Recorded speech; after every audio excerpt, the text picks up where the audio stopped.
Mel, thank you. 9 people taken to the hospital, including 6 children, after this wrong-way crash involving 3 cars in El Cajon. Officers say they're investigating this as a possible DUI. It happened last night on Pepper Drive. Neighbors say when they came outside to help, they noticed a beer bottle in one of the cars. And I did find open beer bottle, still foamy, in the driver's seat.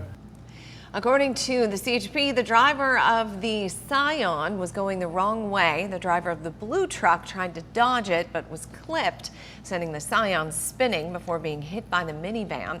Inside that van were 2 adults and 6 kids, all of them taken to the hospital. Thankfully, CHP officers think their injuries were just minor. The driver of the Cajon went to the hospital with major injuries.